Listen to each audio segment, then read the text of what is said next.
दोस्तों नमस्कार, ये है मार्गदर्शन फॉर सिविल सर्विसेज। मैं अनुराग चौधरी। दोस्तों, भारतीय इतिहास के महत्वपूर्ण प्रश्नों के अध्ययन के क्रम में इस वीडियो में प्रस्तुत है आधुनिक भारत के इतिहास के अंतर्गत ईस्ट इंडिया कंपनी और बंगाल के नवाबों से संबंधित महत्वपूर्ण प्रश्न, जो आपके आगामी विभिन्न परीक्षाओं जैसे TGT, PGT, LT grade, government inter college प्रवक्ता, गवर्नमेंट डिग्री कॉलेज, उच्चतर शिक्षा असिस्टेंट प्रोफेसर, केंद्रीय विद्यालय संगठन और नेट जेआरएफ परीक्षाओं के लिए बहुत ही उपयोगी है। साथ ही साथ ये वीडियो विभिन्न राज्य लोक सेवा आयोगों द्वारा आयोजित परीक्षाओं के सामान्य ज्ञान और सामान्य अध्ययन के भारतीय इतिहास खंड के लिए भी बहुत ही उपयोगी है। तो आइए शुरू करते हैं आधुनिक भारत के इतिहास के अंतर्गत ईस्ट इंडिया कंपनी और बंगाल के नवाब से संबंधित महत्वपूर्ण प्रश्न। पहला प्रश्न है, देखिए, सिराजुद्दौला के आक्रमण के समय कलकत्ता का गवर्नर कौन था, आपको बताना है। ऑप्शन है ड्रेक, हालक्रेल, आयरकूट या हडसन। तो सही उत्तर सिराजुद्दौला के आक्रमण के समय कलकत्ता का गवर्नर ड्रेक था। इसका पूरा नाम था रॉजर ड्रेक। याद रखिएगा, नवाब सिराजुद्दौला के आक्रमण के समय कलकत्ता का गवर्नर रॉजर ड्रेक था। अंग्रेज़ों को आप देख लीजिए, आंग्ल फ्रांसीसी युद्ध की आशंका थी, इसलिए उन्होंने कलकत्ता में फोर्ट विलियम की किलाबंदी कर ली और उसके परकोटे पर तोपें चढ़ा दी। अंग्रेज़ों ने घसीटी बेगम को प्रत्यक्ष रूप से समर्थन दिया और बंगाल के भगोड़ों को शरण दी। जब सिराजुद्दौला ने अंग्रेज़ों को इन जघन्य कार्यों से रोका तो उन्होंने टाल मटोल की। जून 1756 में फोर्ट विलियम घेर लिया गया और 5 दिन पश्चात उसने आत्मसमर्पण कर दिया और गवर्नर रॉजर ड्रेक तथा अन्य प्रमुख नागरिक पृष्ठ द्वार से भाग निकले। नवाब कलकत्ता को मानिक चंद के हाथ देकर स्वयं मुर्शिदाबाद लौट गया था। तो याद रखिएगा, सिराजुद्दौला के आक्रमण के समय कलकत्ता का गवर्नर रॉजर ड्रेक था। अगला प्रश्न है, दूसरा हिंदू शासक जिस पर क्लाइव और मीर जाफर ने अपने शासन के दौरान निगाह डाली, वह उड़ीसा का शासक कौन था। ऑप्शन है माधो सिंह, अर्जुन देव, कृष्णराज या राम सिंह। तो सही उत्तर उड़ीसा का वो शासक कृष्णराज था। दूसरा हिंदू शासक जिस पर क्लाइव और मीर जाफर ने अपने शासन के दौरान निगाह डाली, वो ओडिशा का राजा कृष्णराज था। 18वीं शताब्दी में ओडिशा पर मराठा प्रशासन आरंभ हो गया था, जिसमें रघुजी भोसले प्रथम मुख्य था। मराठों का शासन 1803 ईस्वी तक चला, फिर अंग्रेजों ने अपने उसे अधिकार में ले लिया और यहाँ के प्रशासनिक कुव्यवस्था से लोगों को काफ़ी परेशानी हुई थी। अगला प्रश्न है, निम्नलिखित में से कौन सा सही सुमेलित नहीं है, आपको बताना है। बहुत ही महत्वपूर्ण है। इसमें आप देखिए, ब्लैक होल 20 जून 1756, ये सही है। प्लासी का युद्ध 23 जून 1757, ये भी सही है। बक्सर का युद्ध 22 अक्टूबर 1764, सही है। देवगांव की संधि 17 दिसंबर 1818, ये आपका सही नहीं है, क्योंकि देवगांव की संधि 1803 में हुई थी। तो याद रखिएगा, ऑप्शन डी आपका सही सुमेलित नहीं है, अन्य घटनाएं सही सुमेलित हैं।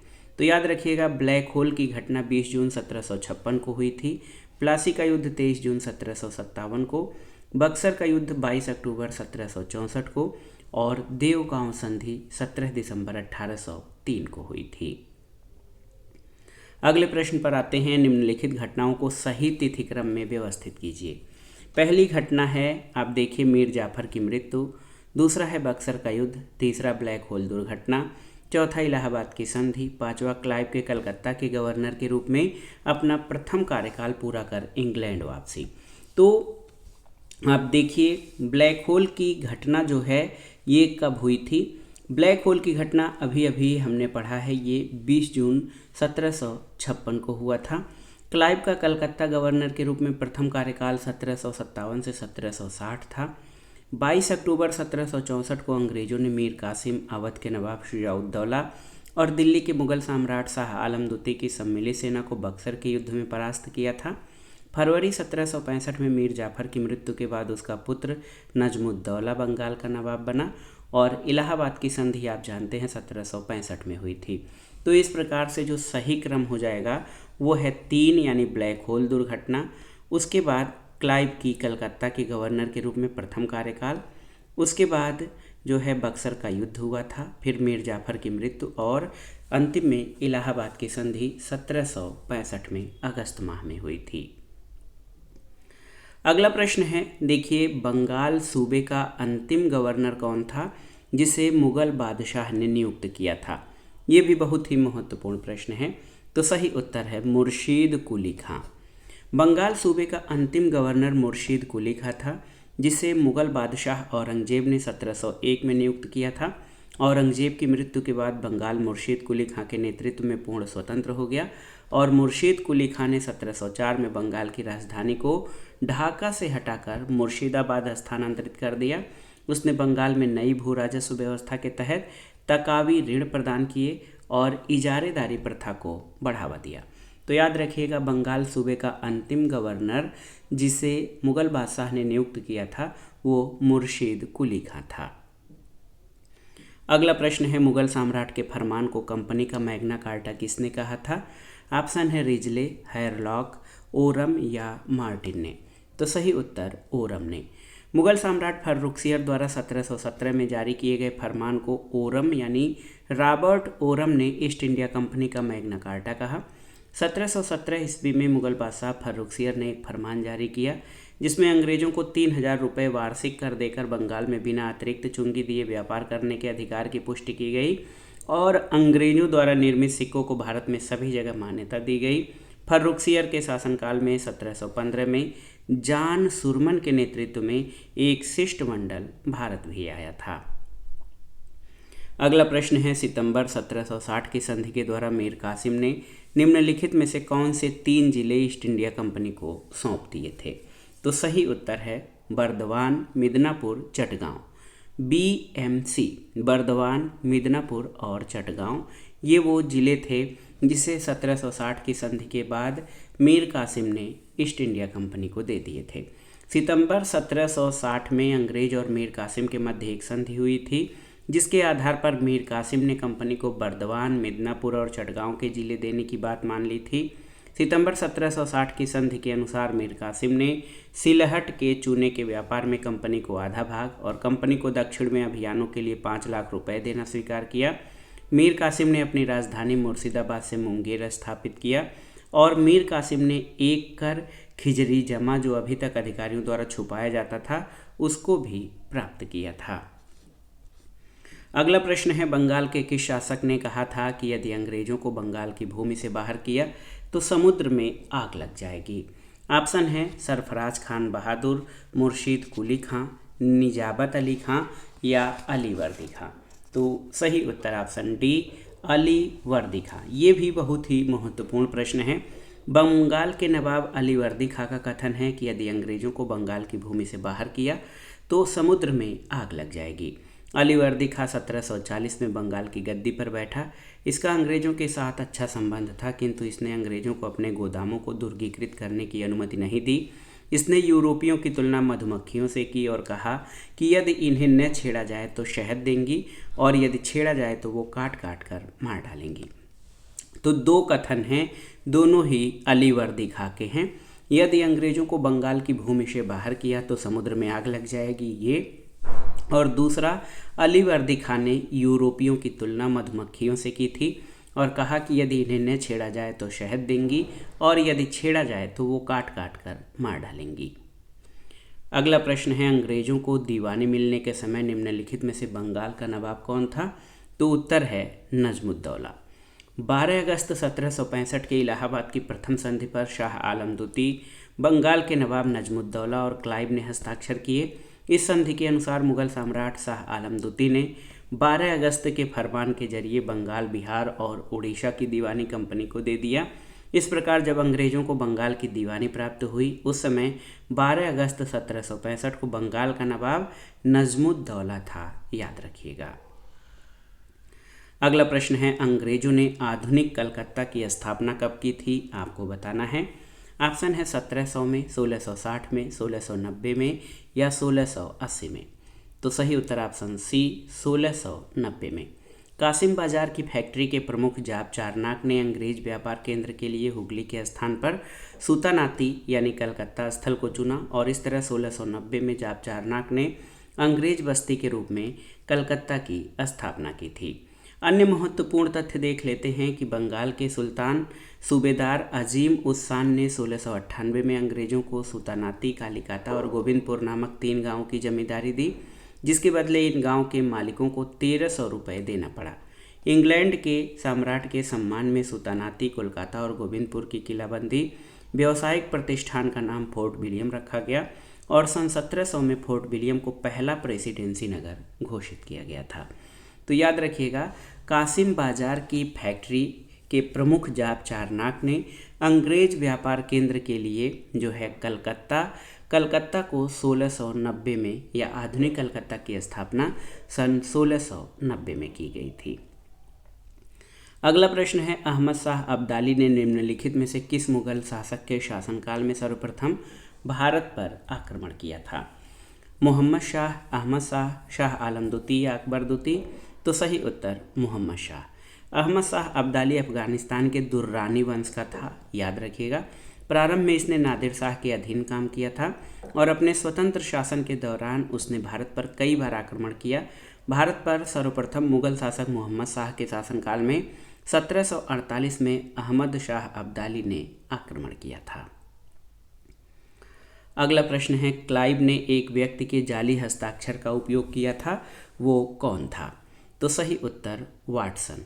नवाब के विरुद्ध षड्यंत्र का अमीचंद द्वारा भंडाफोड़ की बात कहने पर क्लाइव ने अमीचंद से समझौता कर लिया। समझौते के 2 प्रारूप तैयार किए गए, सफ़ेद कागज़ यानी असली प्रारूप और लाल कागज़ यानी नकली प्रारूप। अमीचंद के मांगों का उल्लेख केवल लाल कागज़ पर था, वाटसन ने केवल सफ़ेद कागज़ पर हस्ताक्षर किया था। लाल प्रारूप पर क्लाइव ने वाटसन के नकली हस्ताक्षर बना दिए और उसे अमीचंद को दे दिया था।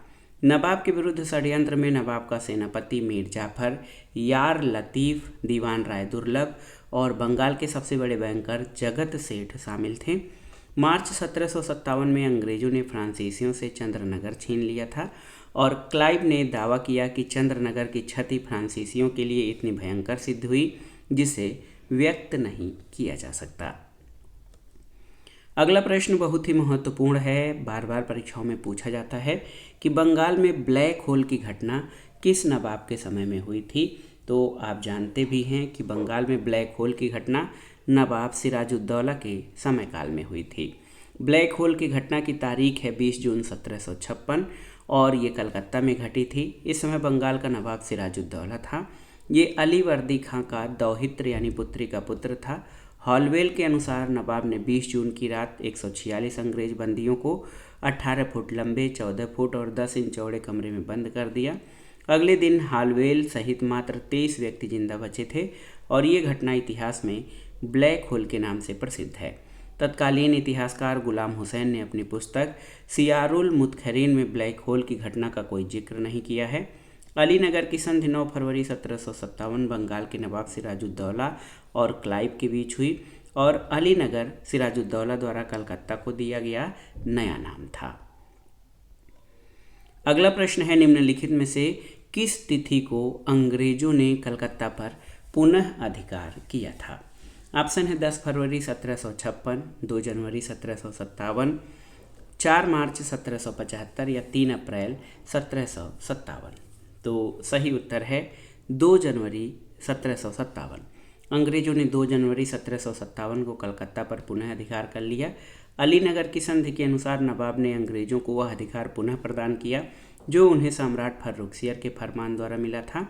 इसके अलावा अभी अभी हमने पढ़ा भी है कि अली वर्दी खां ने यूरोपियों की तुलना मधुमक्खियों से की और कहा कि यदि इन्हें न छेड़ा जाए तो शहद देंगी और यदि छेड़ा जाए तो काट काट कर मार डालेंगी।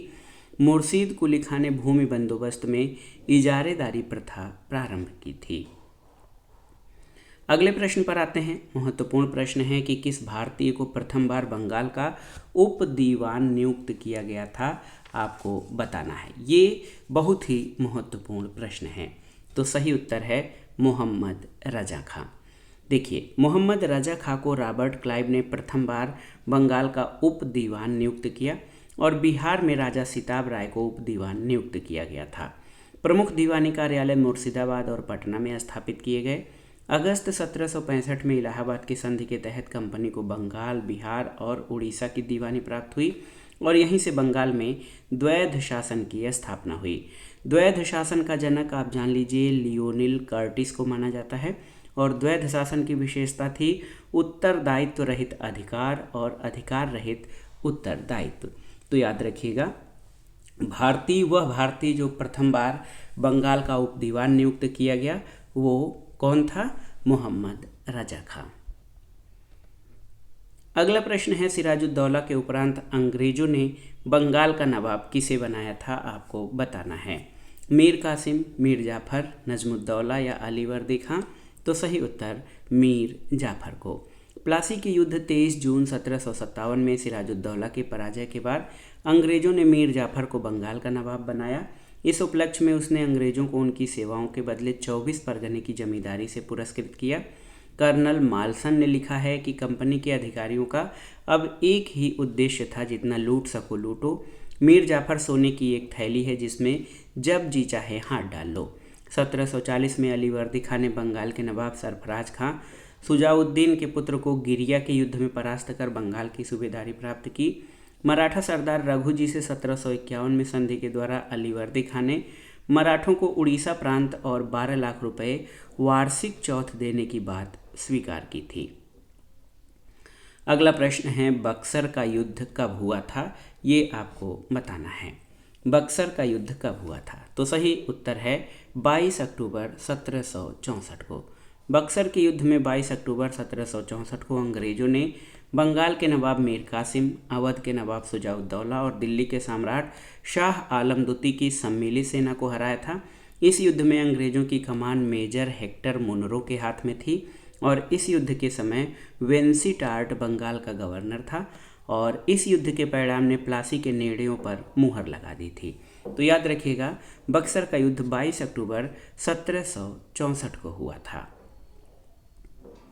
अगला प्रश्न है, अंग्रेजी फौज को किसके द्वारा अतिरिक्त भत्ता, दुगुना भत्ता दिया गया था? ऑप्शन है मीर जाफर, शाह आलम द्वितीय, नजमुद्दौला या डुप्लिक्स के द्वारा। तो सही उत्तर आपका हो जाएगा मीर जाफर। प्लासी के युद्ध में 23 जून 1757 में विजय के पश्चात क्लाइव ने 29 जून 1757 को मीर जाफर को बंगाल के नवाब के पद पर आसीन कराया।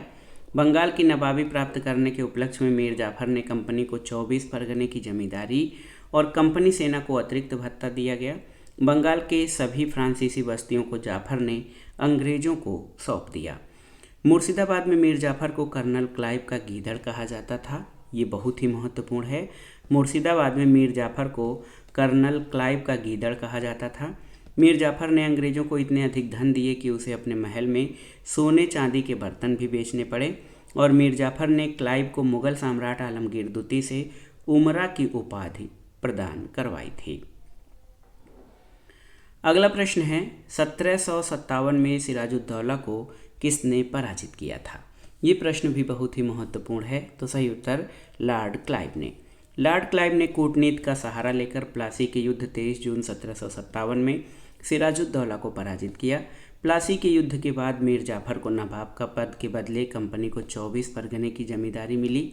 क्लाइव को 2,34,000 पाउंड और 50 लाख रुपया सेना तथा नाविकों को पुरस्कार के रूप में प्राप्त हुए। और बंगाल के कवि नवीन चंद्र सेन के अनुसार प्लासी के युद्ध के बाद भारत के लिए शाश्वत दुख की काली रात का आरंभ हुआ। ब्रिटिश इतिहासकार पर्सिवल स्पीयर ने इस काल यानी 18वीं शताब्दी को खुली और निर्लज्जतापूर्ण लूटपाट का युग बताया है। और मीर कासिम ने अपनी सेना के आधुनिकीकरण के लिए एक जर्मन अधिकारी वाल्टर रीनहार्ड, समरू नाम से प्रसिद्ध है, उसकी नियुक्ति की थी। अगला प्रश्न है, किस मुगल सूबेदार ने 1698 में अंग्रेजों को सूतानती, कालीघाट और गोविंदपुर की जमींदारी दी थी? तो ये था अजीम उस शान। याद रखिएगा, बंगाल के मुगल सूबेदार अजीम उस शान ने 1698 में अंग्रेजों को सूतानाती, कालीकाता और गोविंदपुर की जमींदारी सौंप दी, जिसके बदले में इन गांवों के मालिकों को 1300 रुपये देने पड़े थे। इंग्लैंड के सम्राट के सम्मान में इस किलाबंद व्यावसायिक प्रतिष्ठान का नाम फोर्ट विलियम रखा गया था। मैकाले लिखता है कि कंपनी का प्रत्येक सेवक अपने आप को स्वामी समझता था और स्वामी अपने आप को कंपनी का ही रूप समझता था। 20 फरवरी 1765 की संधि के अनुसार नवाब नजमुद्दौला को अपनी अधिकांश सेना भंग कर देना था और बंगाल का शासन एक नायब सूबेदार के सहारे चलाना था। जिसकी नियुक्ति कंपनी करती और जिसे कंपनी की स्वीकृति के बिना नहीं हटाया जा सकता था।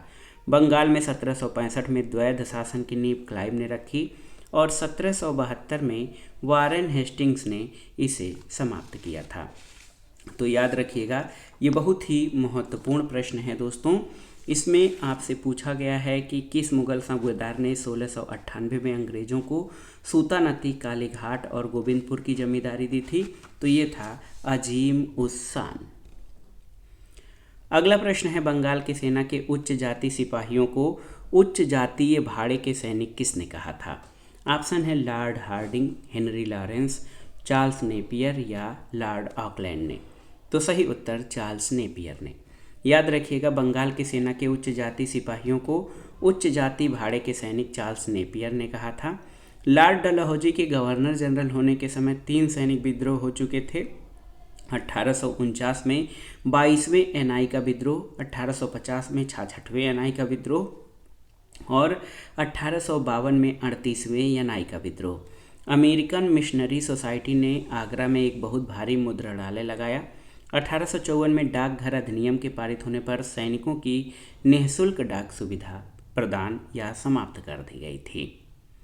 अगला प्रश्न और ईस्ट इंडिया कंपनी और बंगाल के नवाबों से संबंधित महत्वपूर्ण प्रश्नों का ये आखिरी प्रश्न है कि जब प्लासी का युद्ध 1757 ईस्वी में अपने चरम पर था तो कौन सिराजुद्दौला का साथ छोड़कर लॉर्ड क्लाइव के अधीन अंग्रेजों से जा मिला था? तो सही उत्तर है मीर जाफर। प्लासी का युद्ध यानी 23 जून 1757 के समय लॉर्ड क्लाइव ने कूटनीति का सहारा लिया। नवाब के विरुद्ध षड्यंत्र में नवाब का प्रधान सेनापति मीर जाफर, यार लतीफ़, दीवान राय दुर्लभ, बंगाल का एक प्रभावशाली साहूकार जगत सेठ और अमी चंद एक बिचौलिए के रूप में शामिल थे। मीर जाफर ने सिराजुद्दौला को पीछे हटने को कहा और नवाब 20,000 घुड़सवारों सहित मुर्शिदाबाद लौट गया। इस प्रकार मीर जाफर ने पद की लालसा में राष्ट्र से गद्दारी की थी। युद्ध के बाद कंपनी को 24 परगने की जमींदारी प्राप्त हुई। बर्क ने क्लाइव को बड़ी बड़ी नींवें रखने वाला कहा, जबकि प्रसिद्ध अंग्रेजी इतिहासकार परसिवल स्पीयर ने उसे भविष्य का अग्रदूत कहा है। क्लाइव ने इंग्लैंड जाकर आत्महत्या कर ली थी। तो दोस्तों, ये था आज का वीडियो। आधुनिक भारत के इतिहास के अंतर्गत महत्वपूर्ण टॉपिक, ईस्ट इंडिया कंपनी और बंगाल के नवाब से संबंधित महत्वपूर्ण प्रश्नों का संकलन, जो आपके आगामी परीक्षाओं के लिए बहुत ही उपयोगी है। आप इन प्रश्नों को अच्छे से तैयार कर लीजिएगा। वीडियो आपको कैसा लगा हमें कमेंट बॉक्स में ज़रूर बताइएगा। वीडियो को लाइक करें, शेयर करें और इस चैनल मार्गदर्शन फॉर सिविल सर्विसेज को सब्सक्राइब करें। वीडियो देखने के लिए धन्यवाद दोस्तों। नमस्कार।